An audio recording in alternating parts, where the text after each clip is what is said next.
जय श्री कृष्ण। हम लोग दिव्य ज्योति जागृति संस्थान से आप सब यहाँ पर आए इस रक्षाबंधन के अवसर पर आप सभी को हार्दिक हार्दिक शुभकामनाएं रक्षाबंधन की।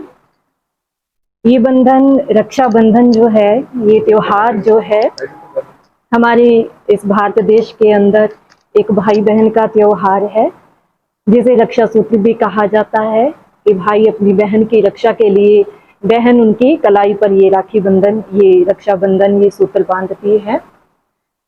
लेकिन हम देखें कि इतिहास के अंदर ये जो त्योहार है ये कब शुरू हुआ था। ये सतयुग के अंदर एक घटना घटित होती है कि जब भगवान विष्णु जी राजा बलि के पास रहते हैं, तो कहते हैं कि माँ लक्ष्मी उनको वहां से वापस ले जाने के लिए आती है।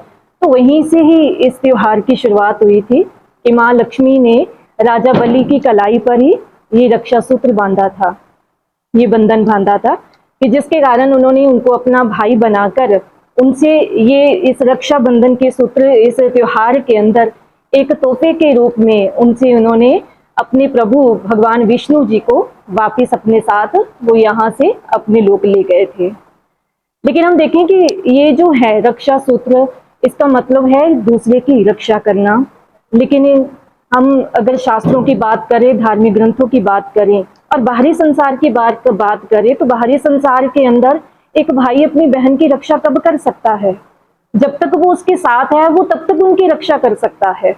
लेकिन अगर भाई यहाँ इंडिया के अंदर है और बहन कहीं विदेश में बैठी है, वहां पर उन्हें जरूरत पड़ती है, तो भाई उसी समय वहां जाकर उनकी रक्षा नहीं कर सकता।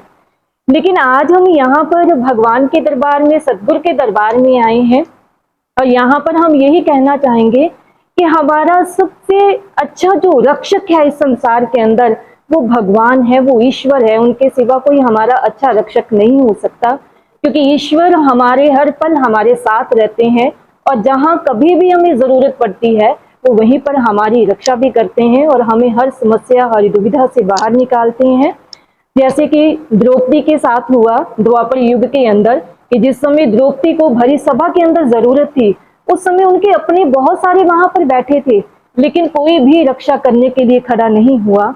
लेकिन उस समय भगवान श्री कृष्ण आते हैं, शक्ति के रूप में ही सही, वो किसी भी रूप में वो आए उनकी रक्षा करने के लिए, लेकिन भगवान ने आकर उनकी रक्षा की, क्योंकि द्रौपदी ने भी भगवान श्री कृष्ण जी की भी कलाई पर एक रक्षा सूत्र बांधा था, एक राखी बांधी थी, कि जिसका उन्होंने वो कर्तव्य, वो धर्म निभाया। प्रभु ने उसी क्षण वहां पर आकर उनकी रक्षा की। ठीक इसी तरह से आज के युग के अंदर भी भगवान के ऐसे बहुत सारे चमत्कार होते भी हैं, लेकिन अगर हम चाहें कि हमारे साथ भी ऐसे ही कि भगवान हर समय हमारे साथ साथ रहे, तो हमें भी उसे जानने की ओर अग्रसित होना चाहिए, उसकी ओर बढ़ना चाहिए और उसकी प्राप्ति कर हमें भी ईश्वर का वो रक्षा जो कवच है उसकी प्राप्ति कर लेनी चाहिए। असल मायने में हम सभी का ही रक्षा बंधन तभी सफल हो पाएगा।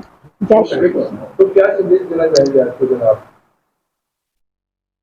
संदेश यही देना चाहेंगे कि आप सभी हमारे जीवन का जो उद्देश्य है उसे जाने, उसे समझें। उसे जानने और समझने के बाद ही हम उस रक्षा को, ईश्वरीय जो कृपा होती है, उस रक्षा सूत्र को, उस रक्षा कवच को हम तभी धारण कर पाएंगे।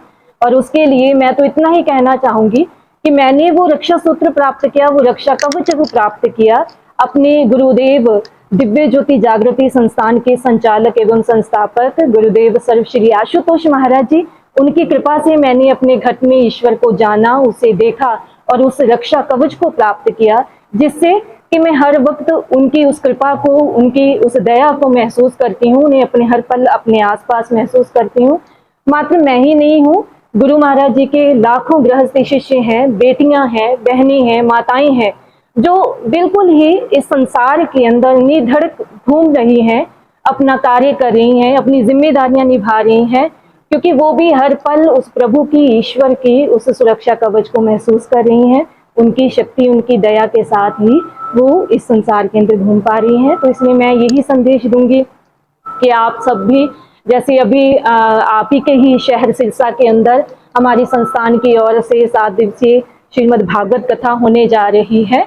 तो ये कथा है 5 सितंबर से 11 सितंबर तक। और समय रहेगा रात्रि 7 बजे से 10 बजे तक। और स्थान है यहीं आपका सिरसा शहर के अंदर ही, अनाज मंडी के अंदर ही, शेड नंबर 1 के नीचे ये कथा होनी होगी। तो इस कथा को आप सभी जरूर श्रवण करें, क्योंकि इस कथा के अंदर आप भी एक तो ये है कि ये कथा हर वर्ग के व्यक्ति के लिए है, वो छोटा है, बच्चा है, जवान है, कैसा भी है, हर वर्ग के व्यक्ति के लिए इस कथा के अंदर संदेश छिपा हुआ है। वो इस संदेश को प्राप्त कर सकते हैं और उसके साथ साथ जिस रक्षा कवच की मैं बात कर रही हूँ, इस रक्षा कवच को भी वो सब भी प्राप्त कर सकते हैं गुरु महाराज जी की कृपा के द्वारा।